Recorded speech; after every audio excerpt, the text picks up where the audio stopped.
Flawless, Chapter 1.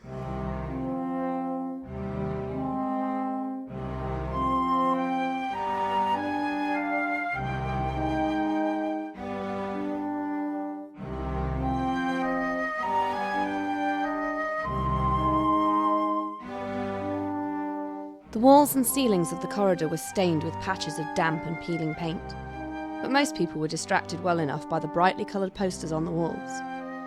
Charlotte wasn't. 6 months of appointments did that to you. Escaping into the patterns on the floor was done now. The pale green lino with silver flecks had been a giant dot to dot, even though tracing images had taken weeks. It was like the hospital floor. It had made her chest and throat tighten back then. Sometimes it still did. Now she could take in the bright, child-friendly space. It was probably comforting to someone younger, but at 16 all she saw were the flaws. The creases and tatty corners on children's paintings, the less faded square on the wall from a long-term poster now taken down, and every smear of blue tack.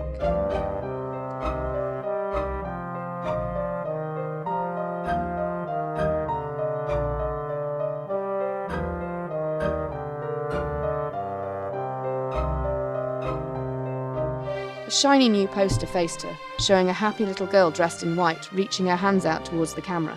On her palm was a painted smiley face, and each finger was coated in a different colour of paint. "This is fostering," was written in bright yellow letters. It was so staged, an arty setup designed to grab people's attention and make them smile. There was no way the girl had been able to put the paint on herself. It was all too neat. And nobody dresses a child in a pretty white dress when they're painting. Not that it mattered, really. It drew people in. Not for the first time. Charlotte wondered if it would work as well if it wasn't a cute, blonde-haired, blue-eyed child. If it was her in the photo, then nobody would ever get fostered. Teenagers were hard enough to place as it was, let alone someone who looked like her.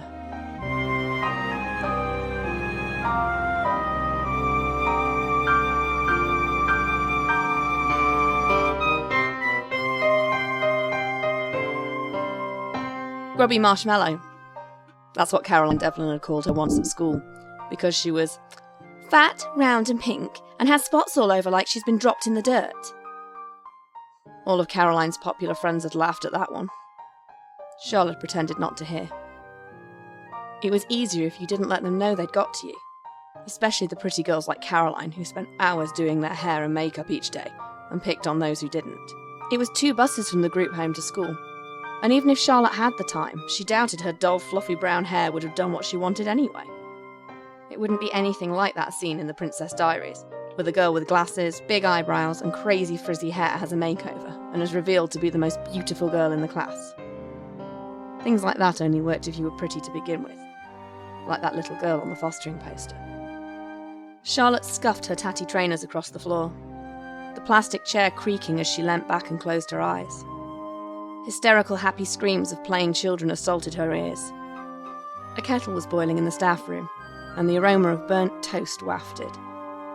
They'd forgotten to keep an eye on the dodgy toaster.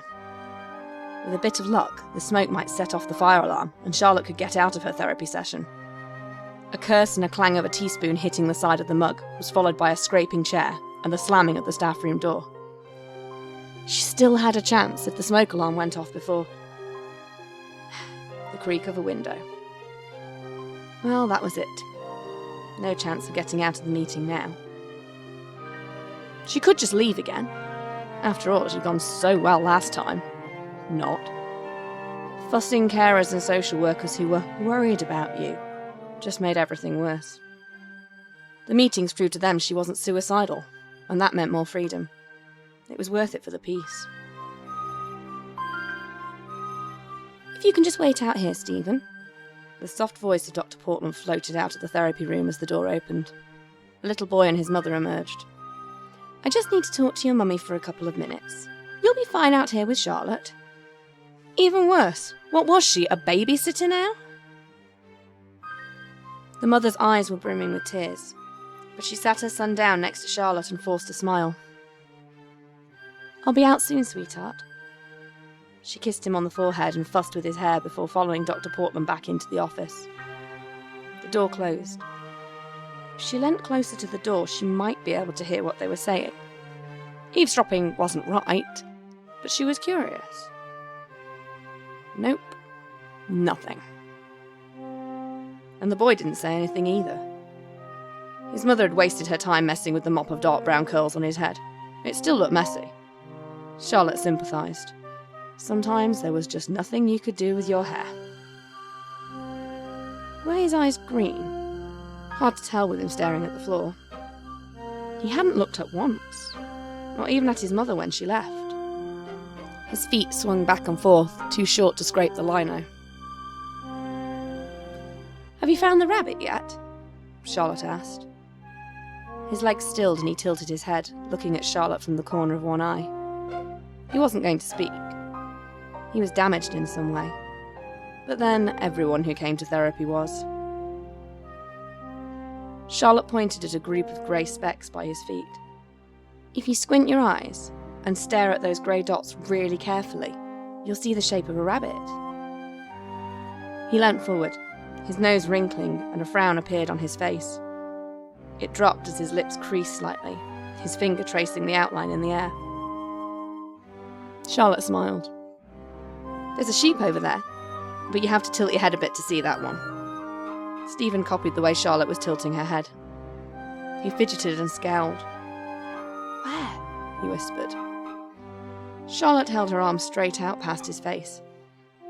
"Just there. At least, I think it's a sheep."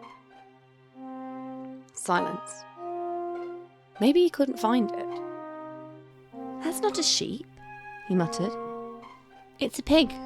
It's got a curly tail." It was as well. "You're right. I've never noticed that before." Stephen's mother emerged from the therapy room, tucking a soggy tissue into her pocket. "I'll see you next week," Dr. Portland said to them. "Thank you," Stephen's mother replied, holding her hand out to Stephen. "Come on, sweetheart, let's go home." He slid off the chair and took her hand without looking up at any of them. "Bye, Charlotte," he whispered. All down the corridor he traced shapes on the floor with his finger. Had Dr. Portland ever realised that her choice of lino was also a type of therapy? Right. That was the matter-of-fact, let's get down to business voice. "Come on in, Charlotte." "Here we go." Charlotte pulled her school bag out from underneath her seat and followed obediently into the office, taking a seat on the sofa opposite Dr. Portland's patchwork-upholstered swivel chair.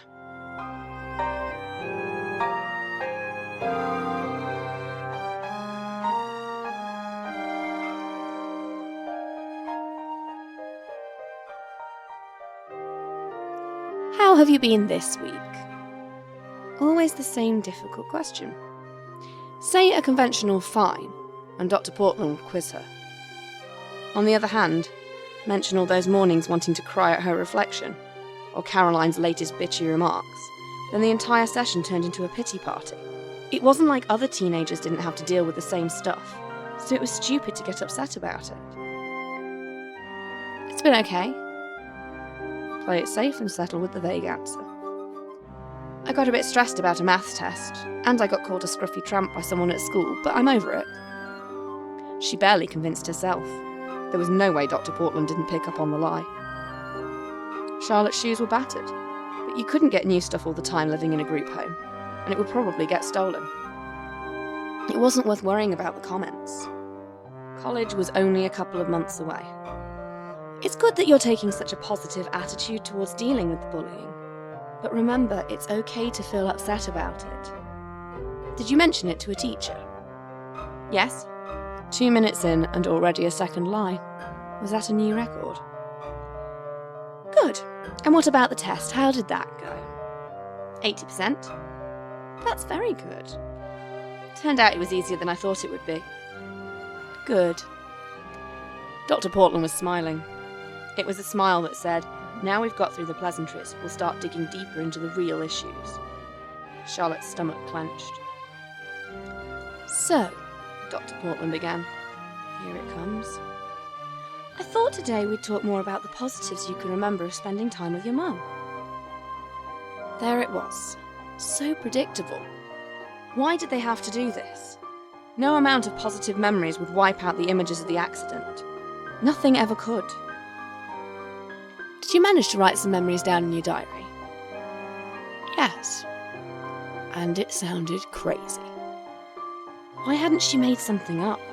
Dr. Portland would probably have her committed for what she'd written. Could you read them to me? Charlotte pulled the notebook out of her rucksack and flipped through the most recent pages. Therapy was like taking off a plaster. It was better just to rip it off quickly. When I was about 6, Mum took me on a walk. She said it was a special trip in honour of Auntie Lucy, who'd just died. She wasn't really our aunt, more like an old family friend, and I didn't really know her that well, but Mum had visited her in the nursing home a lot. I didn't understand what she meant, but she always made everything sound like an adventure. We usually went to the park near our house, but this day she took me to the woods. There was a pond with ducks in the middle. I liked the ducks.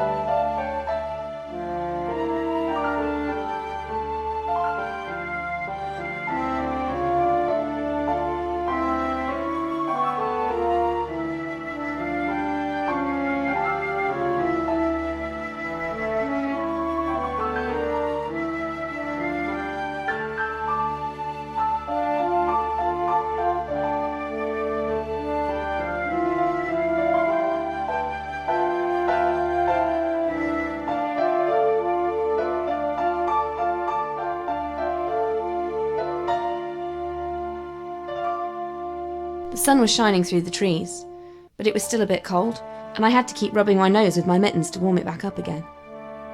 There were blue flowers all over the floor. Now I'm older, I know they were bluebells, but Mum told me they were called fairy flowers.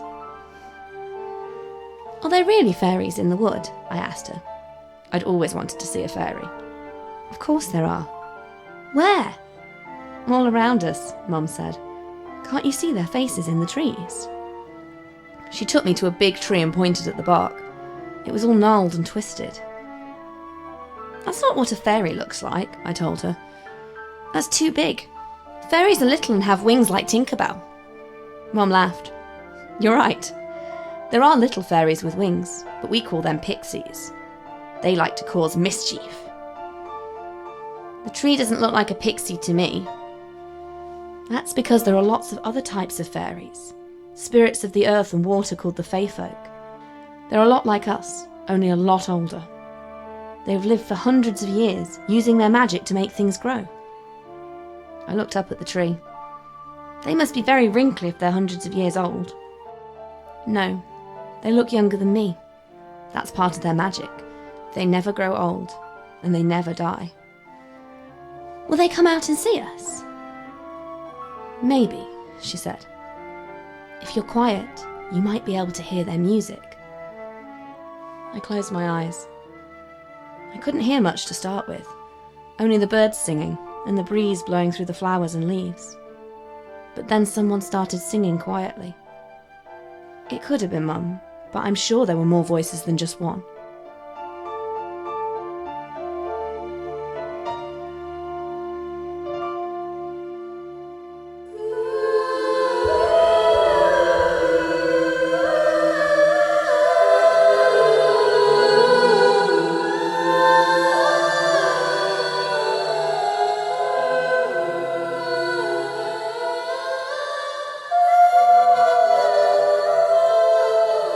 When I opened my eyes, there were people melting out of the trees. They wore clothes as light as cobwebs, made from moss and flowers. They were singing and dancing with Mum, who was wearing a crown of bluebells. I don't know how it got on her head, but she looked so happy, smiling and swaying with them. The music was so haunting it made me sleepy, and I couldn't keep my eyes open any longer.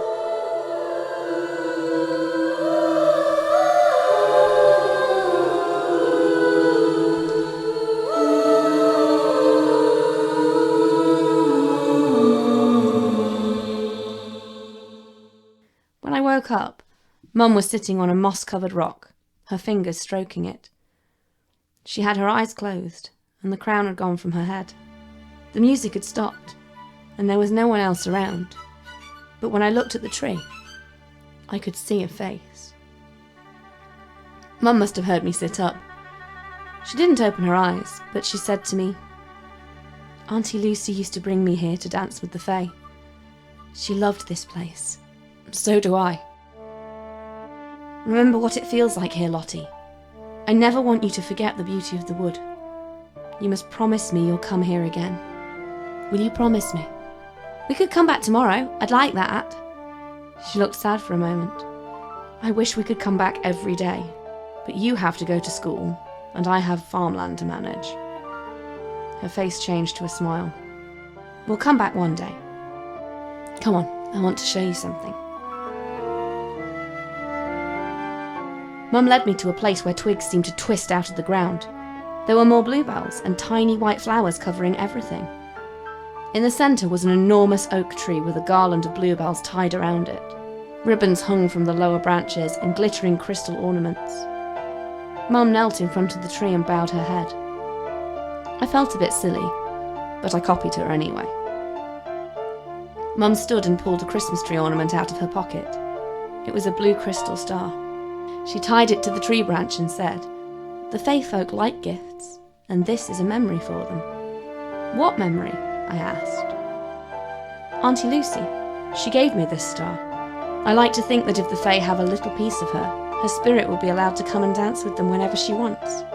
I now know how ridiculous that sounds. The star wasn't really a piece of Auntie Lucy. It was just a decoration. We danced under the tree until we both got too tired, and then sat in the wood until the sun started to set. It was way past my bedtime, but Mum said I could stay up because it was a special treat. We walked home without saying a word, but she was humming the music from the wood and squeezing my hand tightly all the way back. Charlotte closed the diary. Dr. Portland was watching her intently. "Your mum had a good imagination. She must have been good at telling stories because you really look like you believed there were fairies in the wood." "Not fairies, fae folk. There's a difference." Why had she said that so firmly? It made her sound nuts, and even worse, she'd had to bite her tongue to avoid saying that you could still see faces in the trees if you looked for them. "Did you ever go back to the wood?" "Yes, after that tractor had slid down the bank and rolled over Mum. After Charlotte had sat at the hospital staring at the floor and then been told her mum had passed away. She hadn't passed away. She'd been taken away by a stupid accident that should never have happened. If Mum hadn't got out to open the gate, and the ground hadn't been as muddy, and if Mum hadn't stopped to wave at her." The day of the funeral, Charlotte had eluded her carers and gone straight to the big oak. Her stinging eyes hadn't been able to pick out the faces in the trees. It had been the wrong time of year for bluebells, but the ribbons and ornaments still hung from the branches.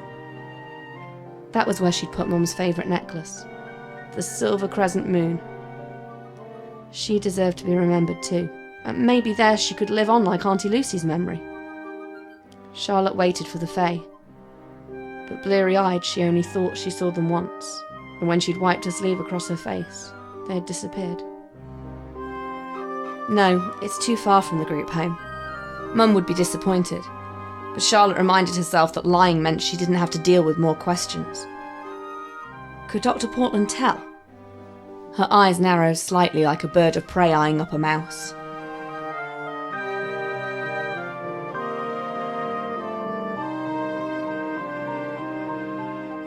Dr. Portland changed the subject. "The day you went with your mum to the woods, what did you do afterwards? You haven't put any of that in the diary. For good reason."